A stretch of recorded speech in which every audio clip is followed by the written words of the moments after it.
नमो भगवते वासुदेवाय।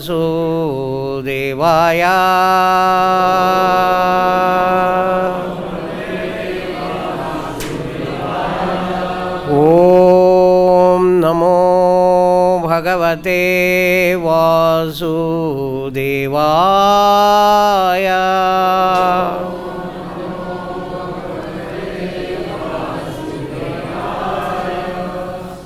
आज हम स्कंद 7 अध्याय 2 श्लोक नंबर 41 ये हम पढ़ेंगे, चर्चा करेंगे।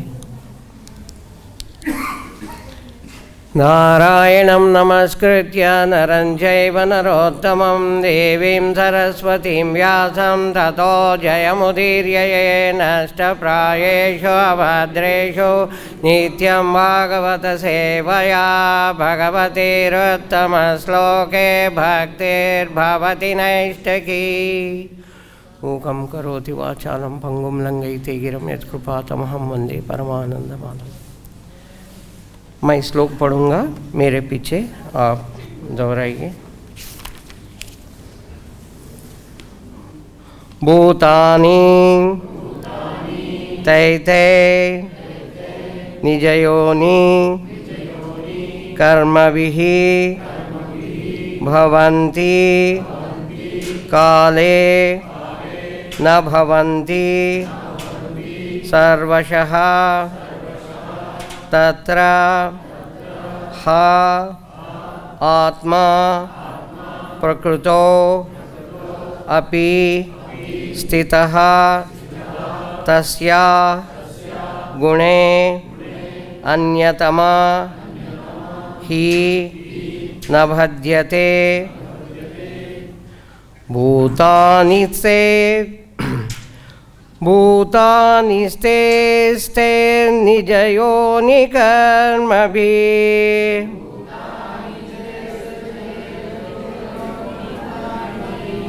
भवन्ति काले न भवन्ति सर्वशः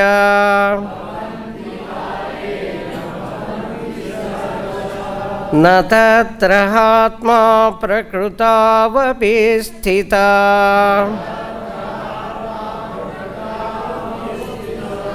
तस्या गुणैरन्यतमो हि भज्यते।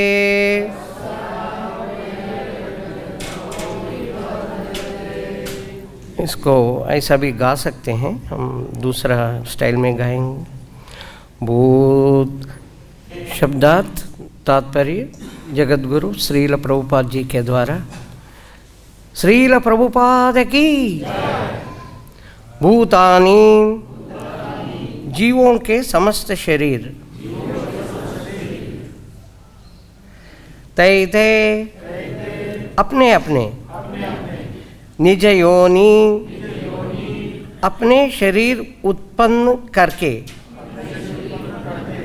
कर्म भी पूर्व कर्मों के द्वारा, भवन्ति प्रकट होते हैं, काले काल क्रम में, न भवन्ति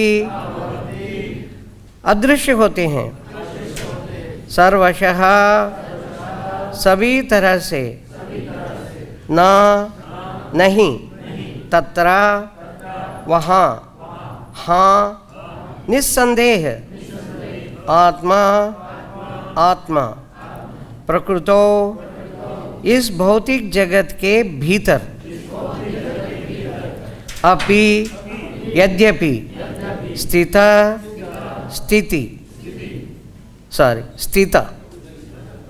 तस्या उस भौतिक शक्ति के गुणे विभिन्न गुणों के द्वारा अन्यतमा अत्यंत भिन्न ही निस्संदेह बाध्यते बांधा जाता है। प्रत्येक बद्ध जीव अपने कर्म के अनुसार एक भिन्न प्रकार का शरीर पाता है और जब उसका कार्य समाप्त हो जाता है तो शरीर भी नष्ट हो जाता है। यद्यपि आत्मा विभिन्न योनियों में विभिन्न प्रकार के सूक्ष्म तथा स्थूल शरीरों में स्थित रहता है, किंतु वह उनसे बंधा नहीं रहता, क्योंकि वह व्यक्ति शरीर से सदा सदा पूर्णतया भिन्न माना जाता है। और एक बार मैं पढ़ता हूँ, आप सब लोग ध्यानपूर्वक सुने। बहुत महत्वपूर्ण श्लोक और बहुत महत्वपूर्ण अनुवाद प्रभुपाद जी के द्वारा। प्रत्येक बद्ध जीव अपने कर्म के अनुसार एक भिन्न प्रकार का शरीर पाता है। अच्छा, हम बोलेंगे, ओके। प्रत्येक जीव अपने कर्म के अनुसार एक भिन्न प्रकार का शरीर पाता है, और जब उसका कार्य समाप्त हो जाता है तो शरीर भी नष्ट हो जाता है। यद्यपि आत्मा विभिन्न योनियों में विभिन्न प्रकार के सूक्ष्म तथा स्थूल शरीरों में स्थित रहता है, किंतु वह उनसे बांधा नहीं जा रहता, क्योंकि वह वह व्यक्त शरीर से सदा सदा पूर्णतया भिन्न माना गया है।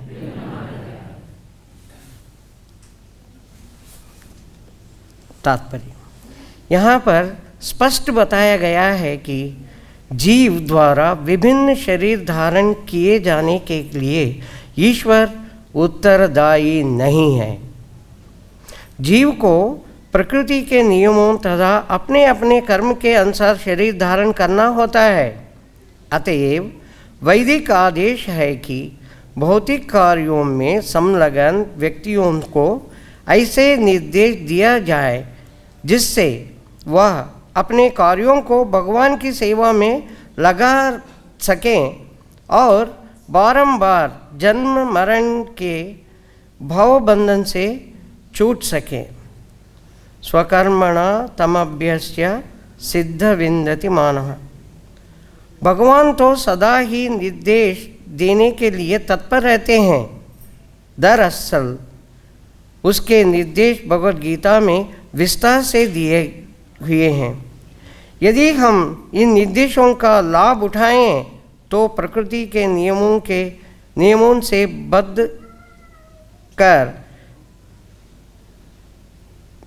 बद्ध कर भी हम अपनी मूल स्थिति प्राप्त करने के लिए स्वतंत्र हो सकेंगे। मामेव ये प्रपद्यन्ते मायामेतां तरन्ति ते। हमें दृढ़ विश्वास होना चाहिए कि भगवान सर्वश्रेष्ठ है, और यदि हम उनकी शरण ग्रहण करें तो वे हमारी जिम्मेदारी लेकर हमें बता सकेंगे कि किस तरह भौतिक जीवन से छूटकर हम भगवत धाम को वापस जा सकते हैं। ऐसी शरणागति के बिना मनुष्य को अपने कर्म के अनुसार शरीर विशेष धारण करना पड़ता है, कभी पशु का तो कभी देवता का, इत्यादि इत्यादि। यद्यपि शरीर यथा समय मिलता और विनिष्ट होता है, किंतु आत्मा वास्तव में शरीर में मिलता नहीं, अपितु वह गुण विशेष के वशीभूत होता है, जिससे वह पापपूर्ण ढंग से जुड़ा रहता है। आध्यात्मिक शिक्षा से मनुष्य की चेतना बदल जाती है, जिससे वह परमेश्वर की आज्ञाओं का पालन करता है और प्रकृति के गुणों के प्रभाव से मुक्त हो जाता है। ये आखिरी सेंटेंस जो है मैं और एक बार पढ़ता हूँ, ध्यानपूर्वक हम इसको ग्रहण करने का प्रयास करें। आध्यात्मिक शिक्षा से मनुष्य की चेतना बदल जाती है, जिससे वह परमेश्वर की आज्ञाओं का पालन करता है और प्रकृति के गुणों के प्रभाव से मुक्त हो जाता है। ॐ अज्ञानतिमिरान्धस्य ज्ञानाञ्जनशलाकया चक्षुरोन्मीलितं येन तस्मै श्रीगुरुवे नमः। श्रीचैतन्यमनोभीष्टं स्थापितं येन भूतले स्वयं रूप कदा मह्यं ददाति स्वपदान्तिकं। वन्देऽहं श्रीगुरोन् श्रीयुतपदकमलं श्रीगुरोन् वैष्णवांश्च श्रीरूपं साग्रजातं सागणरघुनाथान्वितं तं सजीवम् साद्वैतं सावधूतं परिजनसहितं कृष्णचैतन्यदेवं श्रीराधाकृष्णपादान् सहगणललिता श्रीविशाखान्वितांश्च। हे कृष्णकरुणासिन्धो दीनबन्धो जगत्पते गोपेश गोपिकान्त राधाकान्त नमोऽस्तुते। तप्तकाञ्चन गौराङ्गी राधे वृन्दावनेश्वरी वृषभानुसुते देवी प्रणमामि हरिप्रिये। वाञ्छाकल्पतरुभ्यश्च कृपासिन्धुभ्य एव च पतितानां पावनेभ्यो वैष्णवेभ्यो नमो नमः। जय श्रीकृष्ण चैतन्य प्रभो नित्यानन्द श्री अद्वैत गदाधर श्रीवासादि गौरभक्तवृन्द। हरे कृष्ण कृष्ण कृष्ण हरे हरे हरे राम राम राम हरे हरे। आप सब लोग मेरे से बहुत बहुत उन्नत स्थिति में हैं आध्यात्मिक में। आप सबके चरणों में मैं प्रणाम करता हूं और आशीर्वाद मांगता हूं कि मैं प्रभुपाद जैसे बताए हैं वैसा ही आपको बताने का प्रयास करें। हरे कृष्ण। भगवद गीता अध्याय 2 22 श्लोक में बहुत स्पष्ट रूप से भगवान श्री कृष्ण बताते हैं, वासांसि जीर्णानि यथा विहाय नवानि गृह्णाति नरोपराणि तथा शरीराणि विहाय जीर्णानि अन्यानि संयाति नवानि देहे। ये हम सबको पता है। ये इसमें हम जैसे एक वस्त्र फट गया है और हम क्या करते हैं, दूसरे वस्त्र को धारण करते हैं। एक वस्त्र फट गया, दूसरे वस्त्र को हम धारण करते हैं। जो पुराना और व्यर्थ हो गया है, जीर्ण हो गया है, उस शर्ट को, उस वस्त्र को हम निकाल लिया और नया वस्त्र। वैसा ही भगवान बता रहे हैं, जब शरीर खत्म हो जाता है, व्यर्थ होता है, नष्ट हो जाता है, तो दूसरा शरीर प्राप्त कर लेगा। इसका अगर हम अर्थ लेते हैं, बहुत गूढ़ अर्थ है इसमें। शरीर छोड़ दिया और एक शरीर प्राप्त हुआ, और एक शरीर प्राप्त हुआ, फिर go back to the same thing. वो शरीर फिर जीर्ण हो जाएगा, फिर नष्ट हो जाएगा और एक शरीर लेगा। तो ये है चक्कर, ये जन्म मृत्यु चक्कर इसमें बताया गया है। छोटा बच्चा जन्म लिया और बड़ा हो रहा है, खेल रहा है, कूद रहा है और ऑफिस जा रहा है, नौकरी कर रहा है, बिजनेस कर रहा है, फिर परिवार हो गया, फिर क्या होगा, बुढ़ापा आ गया और बुढ़ा हो गया, और बुढ़ा होने के बाद क्या होता है, मरण। एक न एक दिन मरना चाहिए, ऐसा नहीं कि कोई भी सदा के लिए जिंदा रहेगा। हाँ, तो ये देहिनोस्मिन् यथा देहे कौमारम यौवनम जरा तथा देहांतर प्राप्ति। ये शरीर बदल रहा है अनुक्षण, एवरी सेकेंड, हर सेकेंड बदल रहा है। और जब ये शरीर निकल के आत्मा दूसरा शरीर को ग्रहण करना ही पड़ेगा अपने अपने कर्म के अनुसार। आप थोड़ा केयरफुली देखिए, एक आदमी ये जा रहा है कि नहीं जा रहा है, एक आदमी जा रहा है, हाँ पकड़ के, ये देखिए, दो हाथों में दोनों तैली है, एक अच्छा कर्म एक बुरा कर्म, एक पाप एक पुण्य। दिख रहा है ना, स्मॉल वो, हाँ इधर ये घूम रहा है। इसके साथ जो भी हम पाप और पुण्य काम करते हैं उसको कलेक्ट करता है और अगले जन्म में उसका कर्म के अनुसार, हाँ, दूसरा जन्म। अब दूसरा जन्म लिया, फिर वासांसि जीर्णानि यथा विहाय नवानि गृह्णाति नरो प्राणी तथा शरीराणि विहाय जीर्णानि।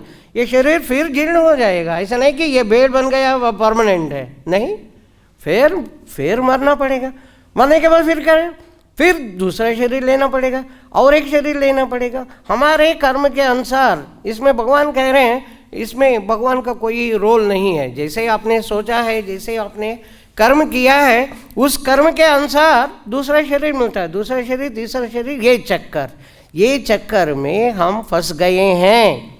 हर जीव, हर मनुष्य जो भी इस धरती पर हैं वो इस चक्कर में है। कोई भी हो, हर एक आदमी इस चक्कर में है। अब हम इधर तक हैं, इधर तक हैं, इधर तक हैं, किधर तक हैं पता नहीं, या इधर हैं अभी कुछ दिन या कुछ महीने, कुछ साल, जो भी है, जैसे भगवान का इच्छा। तो हम गुजरने वाले हैं। ये शरीर जब व्यर्थ हो रहा है, नष्ट हो रहा है, वो दूसरा शरीर प्राप्त करता है। अगर व्यर्थ नहीं होता शरीर, अगर बुढ़ापा नहीं आता है, आत्मा को शरीर मिल गया, एक मिनट सोचिए, आत्मा को शरीर मिल गया और बुढ़ापा नहीं आता, शरीर नष्ट नहीं होता है, तो वो शरीर छोड़ेगा क्या? नहीं छोड़ेगा।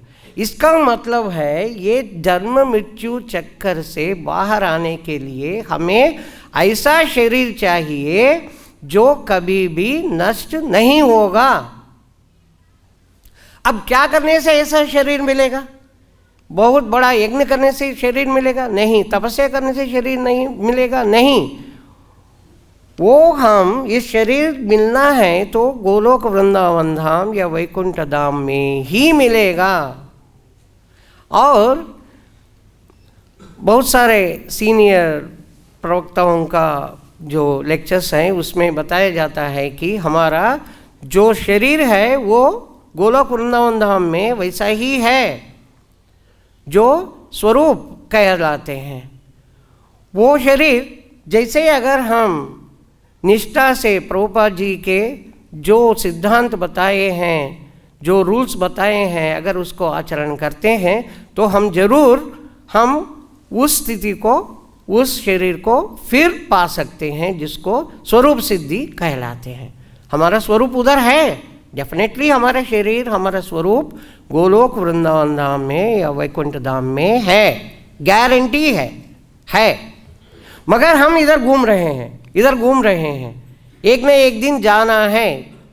जब तक हम भगवान के सेवा ठीक से नहीं करते हैं, भगवान का हम ध्यान नहीं करते हैं, तब तक ऐसा ही चलते रहेगा। हमारे कर्म के अनुसार ही हमारा शरीर, एक शरीर छोड़ के दूसरे शरीर में जा रहा है, तो हमारा कर्म अच्छा होना चाहिए। इसके बारे में हम क्या कर्म एक्चुअली कैसे हमें प्रॉब्लम क्रिएट करता है, एक छोटा सा कहानी जिसमें राजा अपना देश में घूमने के लिए जाता है। ये लोग क्या कर रहे हैं एक बार देखेंगे। तो वो एक बार देखते हैं कि कुछ ब्राह्मण, 2 ब्राह्मण, 3 ब्राह्मण कर्म के बारे में लोगों को बता रहे हैं। राजा पीछे से सुनते हैं, दिख रहा है ये राजा पीछे से देख रहा है, सुन रहा है। फिर उनको ठीक नहीं लगा, ये कर्म के बारे में क्या है, ये ठीक से नहीं बता रहे, इनको मैं बताऊंगा, इनको मैं सिखाऊंगा। उनको राज्य में अपने दरबार में बुलाया गया, तीनों ब्राह्मण आ गए और कहते हैं, देखिए कर्म के सिद्धांत जो आप बता रहे हैं ठीक नहीं है, आपको समझ में नहीं आ रहे कर्म को कैसे भोगते हैं आदमी। ये कहते हैं सच्ची में हमें शास्त्रों से क्लियरली हमें समझ में नहीं आ रहे। राजा कहते हैं क्योंकि आपको अनुभव नहीं हो रहा है, आपके कर्म आपको कैसे कष्ट देता है या सुख देता है। मैं आपके लिए एक छोटा सा सबर, एक कौन है सैनिक, आ जाओ। आ गया सैनिक। इनको एक एक थैली देना, और इसमें सुबह होने तक आप जितना भी फल भरें उसमें फल भर के लेके आइए कल सुबह। तो एक एक गया, अपना वाइफ को, श्रीमती को बताते हैं, देखो ऐसा राजा ने कहा। अरे राजा के पास किधर समय होता है, वो क्या तुम जो भी फल लेके जाते हो राजा देखेगा क्या? अरे देखेगा नहीं। अरे कितना प्रॉब्लम्स, कितना समस्या, और तुम्हारा बोरी बांधा हुआ बोरी को खोलो देखो। तुम ना ऐसे करो, नीचे पूरा घास भूस भर दो और ऊपर 4-5 अच्छा सा आम या जो भी है। हाँ, अरे कितना बढ़िया आइडिया तुम्हारा, 1 पैसा खर्च नहीं है। बोरी लिया और नीचे पूरा घास और ऊपर आम, और इसको बांध दिया। हाँ, अब बांध गए, चलो कल के लिए रेडी। दूसरा बहुत बड़ा पंडित है और बहुत व्यस्त रहते हैं अपना पंडित और अपना जो भी है टिप्पणी लिखने में। तो बोरी तो दिख रहा है, अपने शिष्य को बुलाते हैं, हे शिष्य तुम जाओ, जाके लेके आओ। वो एक्चुअली गया, जाके लेके आ रहे, दिखा रहे हैं, देखो सड़ा हुआ कुछ उधर नीचे गिरा है। वो अरे जो भी है तुम भर दो उसमें। तो पेड़ के नीचे गया, पूरा जो भी नीचे भरा है, हाँ दिख रहा है, सड़ा हुआ सेब, सड़ा हुआ जो भी है वो लेके आया और इसमें भर दिया और लेके आया। गुरुजी मैं लेके आया। हाँ ठीक है, भर दिया ना? हाँ भर दिया, पूरा भर दिया, बहुत बढ़िया।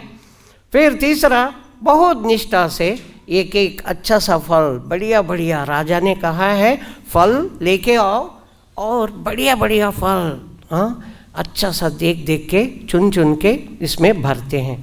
फिर तीनों आ गए सुबह। फिर राजा कहते हैं क्या आपने फल भर के लेके आए? तीनों कहते हैं हाँ जी लेके आए।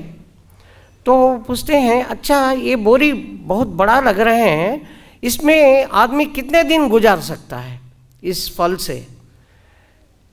बताते हैं 2 हफ्ते गुजार सकते हैं आराम से इसको खाए और 2 हफ्ते आराम से रह सकते हैं।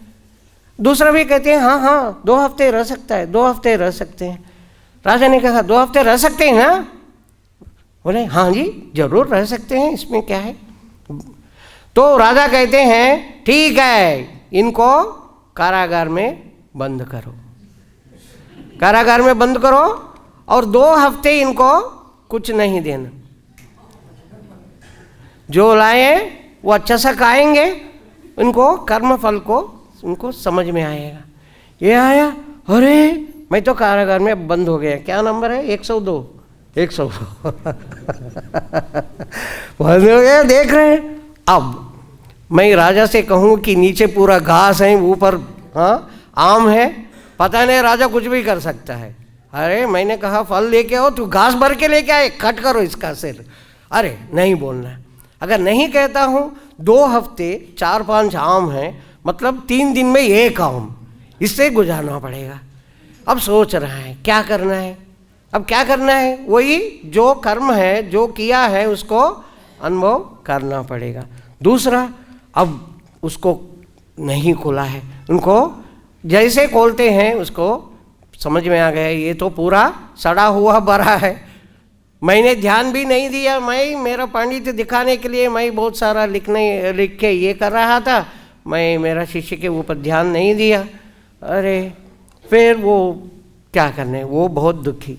तीसरा, जो भी है भगवान का इच्छा, मैंने जो फल लेके आया हूँ भगवान को अर्पण करूँगा, रोज भोग लगाऊंगा, अच्छा सा खाऊंगा, कोई बात नहीं, भगवान ने मुझे फल का ये भोग लगाने के लिए मुझे आदेश दे रहे हैं।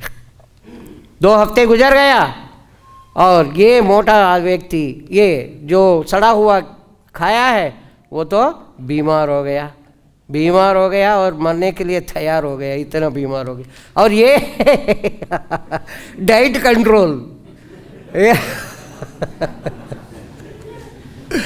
2 हफ्ते में बिल्कुल 1 आम 3 दिन, पता नहीं बाद में उसको। और तीसरा व्यक्ति जैसा है वैसा है। अब उसको समझ में आया कर्म फल क्या होता है, अपने कर्म कैसे हमें बाधित करते हैं। एक्चुअली ये हम समझते हैं और समझने के बाद भी हम बुरा कर्म में लग जाते हैं। जो भी बुरा कर्म करते हैं एक न एक दिन पीछे आ जाता है। क्योंकि जैसे हम पृथ्वी पर जन्म लिए हैं, ये तीनों का सतोगुण, रजोगुण, तमोगुण से हम बद्ध जाते हैं, कंडीशन हो जाते हैं। कंडीशन होना, बद्ध जाना मतलब एक्चुअली सपोज ये रूम एयर कंडीशन है समझ लीजिए, हाँ, बहुत गर्म है या बहुत ठंडा है, अंदर आप आते ही आपको पूछे बिना, आपसे अनुमति लेके, ऐसा नहीं कि गर्म, आपका शरीर गर्म होगा। जो वातावरण है उसको कंडीशन करता है, जो वातावरण है गर्म है, आप भी गर्म, आपका शरीर भी गर्म हो जाएगा। ठंडा है तो ठंडा लगेगा, ठंडा हो जाएगा, ठंडा करेंगे। तो वैसा ही जैसे ही हम इस वातावरण में आते हैं, तीनों गुण उसके ऊपर प्रभाव दिखा रहा है, तीनों गुण से हम उसके बंधन में आ जाते हैं और कर्म को करते हैं। तो हम एक्चुअली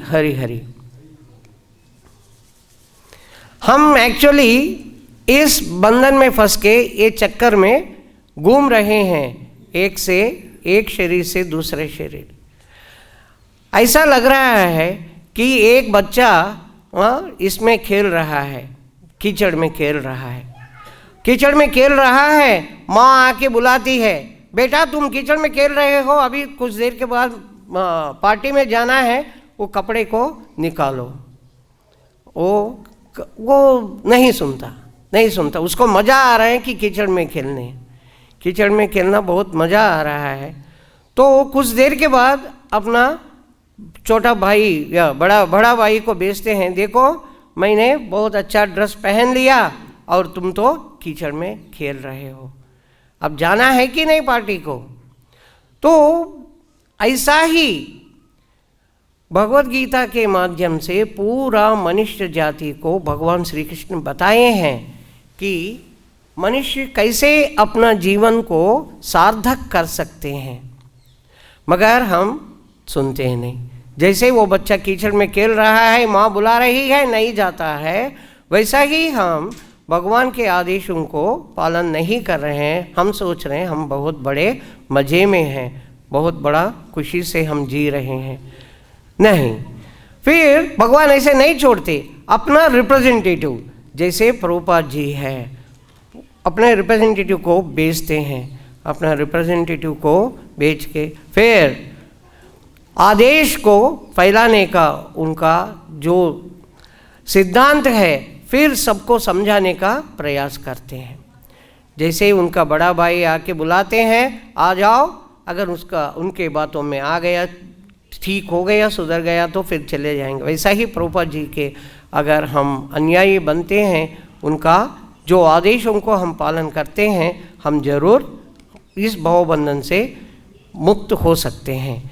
हमारा जीवन जो है बहुत मूल्यवान है, मनुष्य जीवन उतना आसानी से मिलेगा नहीं।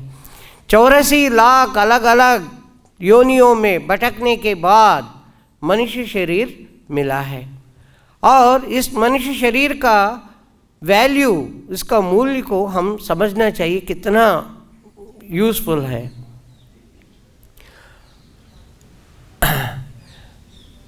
तो इस वृत्तांत में हम छोटा सा कहानी आपको दिखा देंगे। इसमें कोई ऑन कर सकते हैं, वो बटन होगा जो यू कैन जस्ट सी, वो लाइट होगा उसके ऊपर, उसको ऑन करें, हाँ आ जाएगा। एक आ जाओ।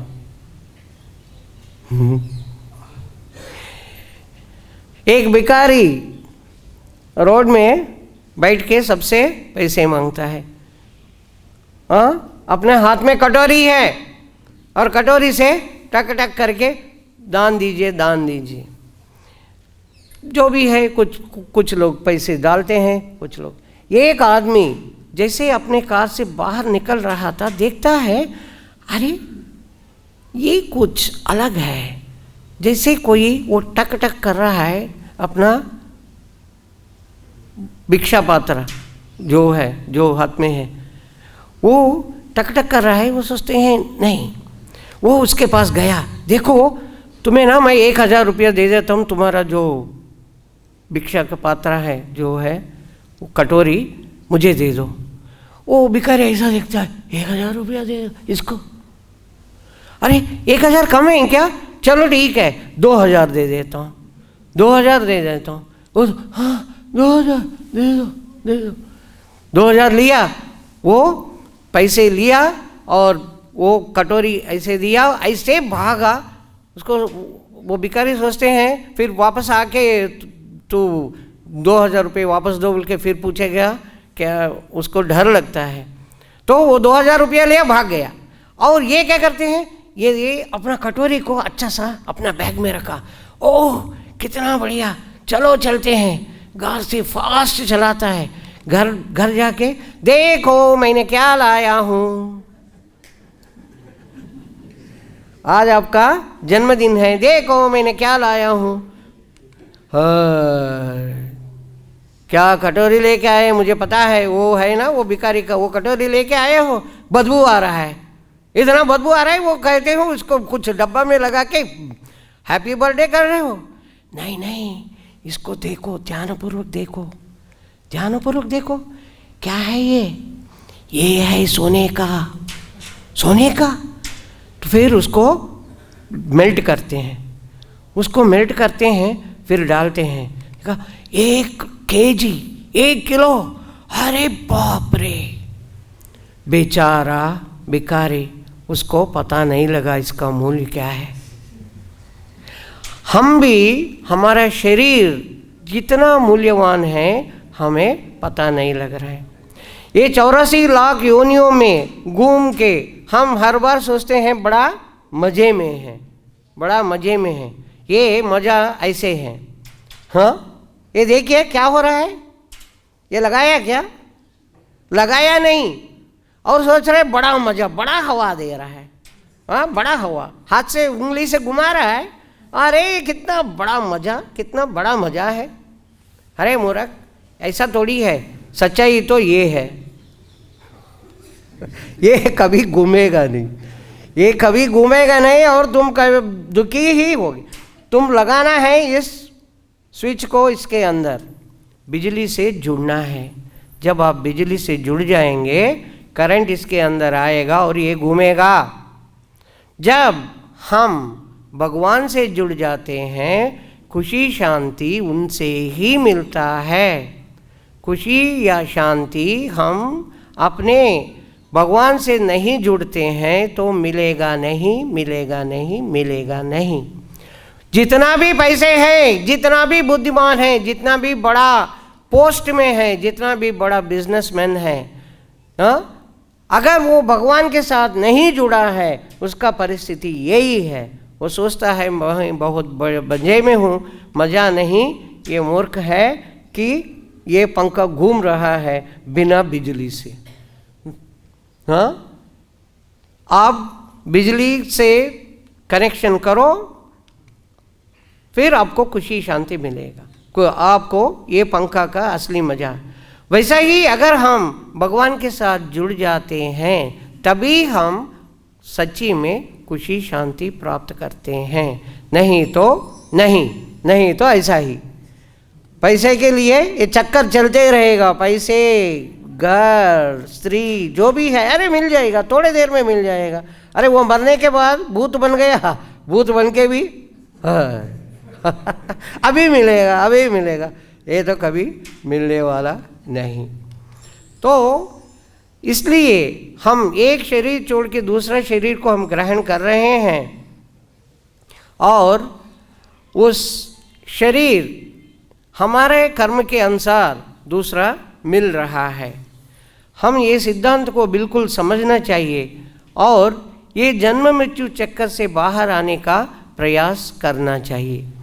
अगर हम सोचते हैं कि ये चक्कर अपने आप टूट जाएगा और हम चले जाएंगे गोलोक वृंदावन, ये तो होने वाला नहीं है। हम ऐसा ही घूम रहे हैं, ऐसा ही घूम रहे हैं, एक शरीर छोड़ के दूसरा शरीर में। और हमारा कर्म अनफॉर्चुनेटली, दुर्भाग्यवश, ऐसा हो रहा है कि हम बार बार कर्म कर रहे हैं जो हमको बांध रहा है, जो हमको आगे जो हमको बांध रहा है, और हम एक शरीर छोड़ के दूसरे शरीर। ये जो भी वृत्तांत इधर हो रहा है, एक्चुअली कौन बता रहा है? यमराज जी बालक के रूप में आके बता रहे हैं। यमराज जी बालक के रूप में आके किधर बता रहे हैं? ये वृत्तांत हम हर दिन सुन रहे हैं। मैंने सोचा कि इसको छोड़ दूं, फिर भी इसका बैकग्राउंड थोड़ा सा हम बताना पड़ेगा। हिरण्याक्ष को जब मार दिया भगवान ने, फिर सब लोग रोदन कर रहे हैं। उनका पत्नी, अपना हिरण्यकशिपु के भाई हिरण्याक्ष, उनके पत्नी, उनके माँ और उनके बच्चे सब लोग रोदन कर रहे हैं। हिरण्यकशिपु जाके बात कर रहा है, प्रवचन दे रहा है। उसमें पहले बताते हैं हम सब लोग मिलते हैं, जुड़ जाते हैं और फिर सेपरेट हो जाते हैं। जैसे एक पानी, अगर जलाशय में पानी के लिए सब जो चल रहा है, उधर जाते हैं, पानी पीते हैं, ऐसा लगता है कि एक दूसरे से मिल गया है, मगर जैसे पानी पी लिया एक दूसरे अपना अपना रास्ता में चले जाते हैं। ऐसे पूरा सिद्धांत को बताते हैं। ये बताने के बाद फिर यमराज का कहानी बताते हैं। जो एक राजा, राजा मर गया और रानियां इतना रोदन कर रहे हैं कि उनका रोदन यमपुरी तक पहुंच गए। यमराज देखते हैं कौन है इतना रोदन कर रहा है, मैं इनको शिक्षा देता हूँ। यमराज आते हैं बालक के रूप में। बालक के रूप में आके उस मरा हुआ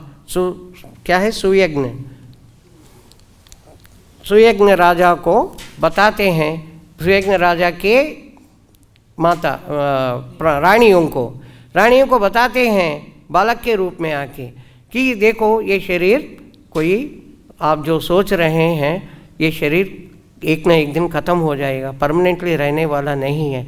पूरा एक एक करके सिद्धांत बताते हैं। ये 41 श्लोक जो है यही है। ये 20 श्लोक से 7.220 से शुरू हुआ है, ये चलता है और 2-3 श्लोक, उसके बाद फिर आगे हम देखते हैं क्या होता है। ये बहुत देर तक चलेगा और कहानी बताते हैं।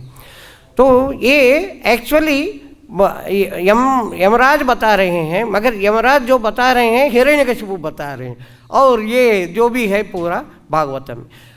कहने का तात्पर्य ये है कि एक शरीर से दूसरा शरीर हम खुद क्रिएट कर रहे हैं। यम यम वापि स्मरण भावम त्यजत्यन्ते कलेवरम तम तमे वेति कौन्तेय सदा तद्भाव भावितः।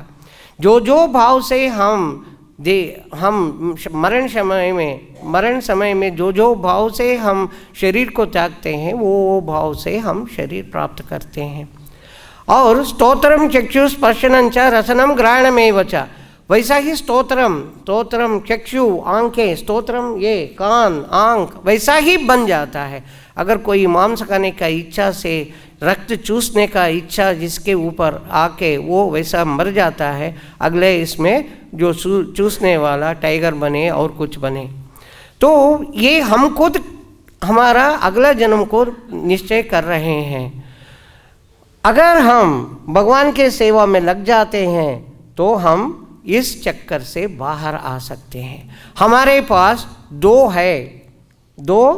ऑप्शन है। एक, भगवान के साथ जुड़ के और भगवान जैसे कहते हैं वैसे कठपुतली के जैसे नाचें, नहीं तो ये बंदर के जैसे नाचे। ये जब डमरू बजा रहा है ये नाचेगा, बहुत अच्छा नाच रहा है, और ये बंदर वाला क्या कहते हैं, अरे अच्छा पैसे मिल रहा है, और करो और करो और करो। अच्छा नाचेगा, प्रॉब्लम है।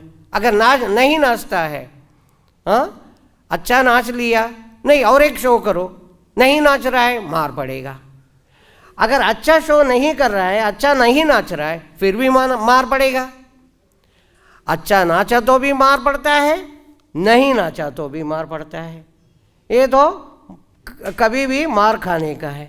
अब इधर अच्छा नाचा, इसका नाम नहीं है, जो नचवा रहा है, कठपुतली को जो नचाता है उसका नाम है। अच्छा नहीं नाच रहा है, ये क्या कर सकता है? कठपुतली वाला नहीं नाचवा रहा है तो इसका कोई बंधन में नहीं, इसका कोई लेना देना नहीं। मेरा जैसे ही वो नचाएगा मैं नाच रहा हूँ। अगर हमारे अंदर ये पूर्णतया शरणागति ऐसे आ जाता है कि भगवान जैसे हमें नचा रहा है, मैं नाच रहा हूँ, मैं पूरा भगवान का, कृष्ण का शरणागत हूँ। जब हमारे अंदर ये भावना आता है, हम ये जन्म मृत्यु चक्कर से बाहर आ सकते हैं।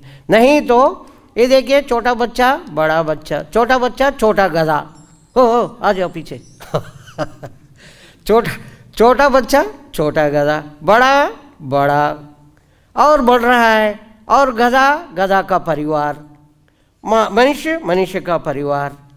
हाँ, गधा के जैसे, ठीक है, गधा के जैसे काम कर रहा है आदमी, दिन रात पैसे के पीछे काम कर रहा है। और गधा बूढ़ा हो गया, आदमी बूढ़ा हो गया, गधा मर गया, आदमी मर गया।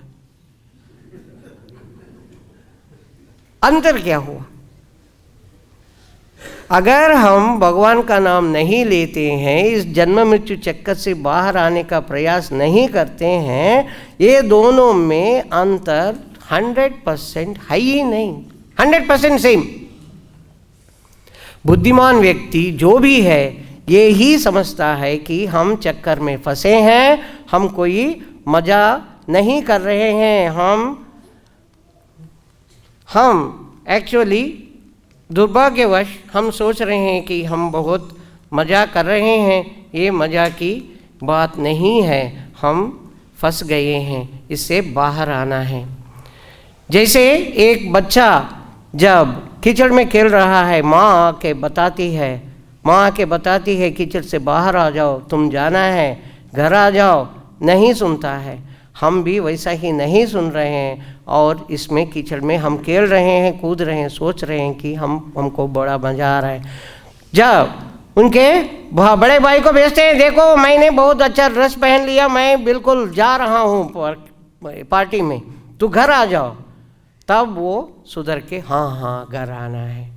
वैसा ही भगवान ने भगवत गीता में, भागवतम में संपूर्ण ज्ञान हमें देने का प्रयास किए हैं, संपूर्णतया दिए हैं, मगर हम नहीं सुनते। इसलिए भगवान उनके शुद्ध भक्तों को भेजते हैं, जैसे प्रभुपाद जी को, उनके आदेशों को पालन करो और निकल जाओ ये जन्म मृत्यु चक्कर से।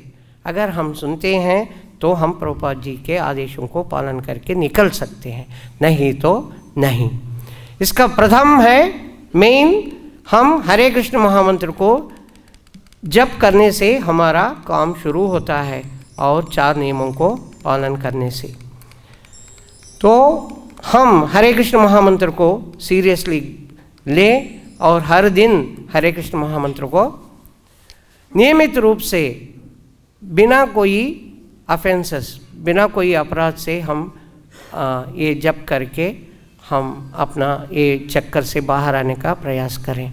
हरे कृष्णा कृष्णा कृष्णा हरे हरे, हरे राम राम राम हरे हरे। तो आपका कोई प्रश्न जो आप सोचते हैं मैं जवाब दे सकता हूँ तो आप पूछ सकते हैं।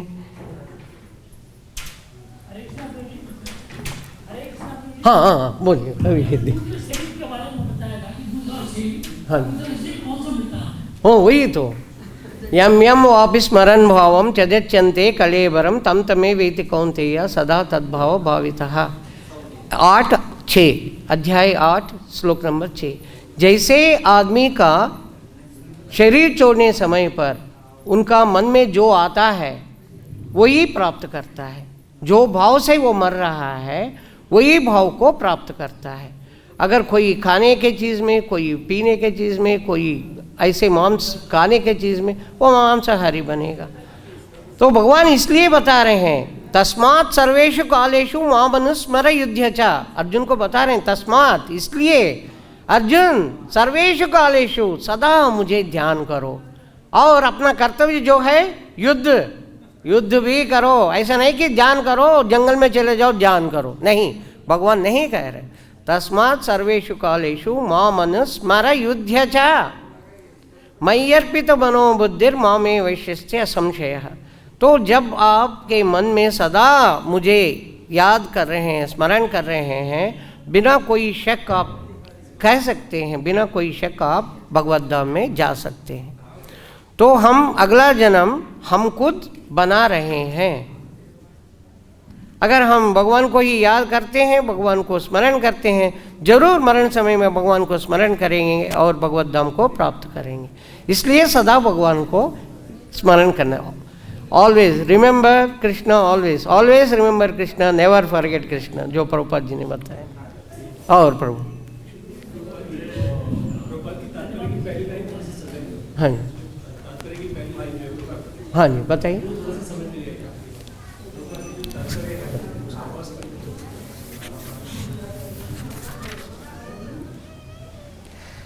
अपने कर्म के अनुसार अलग अलग देह को प्राप्त करता है। यहाँ पर स्पष्ट बताया गया है कि जीव द्वारा विभिन्न शरीर धारण किए जाने के लिए ईश्वर उत्तरदायी नहीं है। ईश्वर उत्तरदायी नहीं है, हम खुद हमारा कर्मों के फल के रूप में ईश्वर उत्तरदायी नहीं है। भगवान कृष्ण उत्तरदायी नहीं है, उन्होंने शरीर दिया है और अपना इच्छा से जो भी थोड़ा सा स्वतंत्र जो दिए हैं वो उससे हम काम कर रहे हैं।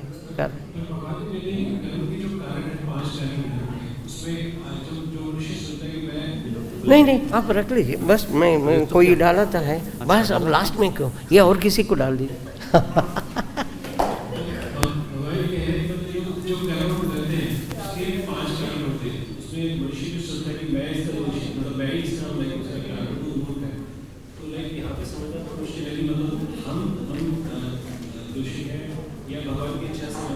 नहीं नहीं, भगवान आदेश तो दिए हैं, यही यम यम वापि स्मरण भावम त्यजत्यन्ते कलेवरम तम तमे वेति कौन्तेय सदा तद्भाव भाविता। जो आप मन में सोचते शरीर को त्यागते हैं उसी भाव को आप प्राप्त कर लेते हैं। दैट्स वाई, इसलिए तस्मात् सर्वेषु कालेषु माम स्मरेद्य च, इसलिए मुझे हमेशा स्मरण करो, मुझे स्मरण करो। कृष्ण कह रहे हैं मुझे स्मरण करो और अपना जो ये है कर्म है युद्ध करना वो करो। जब आप भगवान के लिए कर्म कर रहे हैं वो कर्म हमें बंधन में नहीं डालता, वो अकर्म कहलाता है। हाँ, वो अकर्म है, ना विकर्म है ना सकाम कर्म है, वो अकर्म, वो सब कृष्ण के लिए हो रहा है, कृष्ण को चले जा रहे हैं, हम कोई बंधन में नहीं पड़ते। हमारे कर्म के हमारा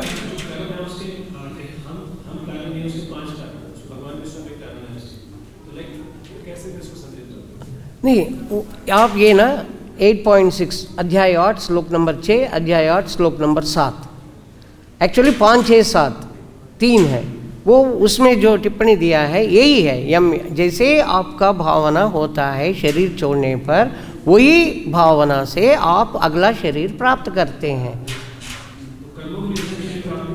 हमारा कर्म के अनुसार हमारा भावना आता है। हाँ हाँ, आई एम सॉरी, मैं शायद यही है हमारा भाव। अगर हम हमेशा भगवान को याद रख रहे हैं, जब शरीर छोड़ रहे हैं भगवान को ही याद करेंगे। अगर हमारा काम किसी को धोखा देने में, पैसे बनाने में है, तो हमारा मन शरीर छोड़ रहे हैं, अरे मेरा पैसा इतना था किधर गया, वो बिजनेस ये वो ही भावना में आता है, आएगा नहीं, भगवान का स्मरण आएगा नहीं। इसलिए भगवान कह रहे हैं 8.6 तस्मात् सर्वेषु कालेषु माम स्मरेद्य च, इसलिए मुझे हमेशा स्मरण करते हुए आप युद्ध करो। अरे अरे अरे, जगत गुरु श्रील प्रभुपाद की, श्रीमद् भागवतम महापुराणम की जय।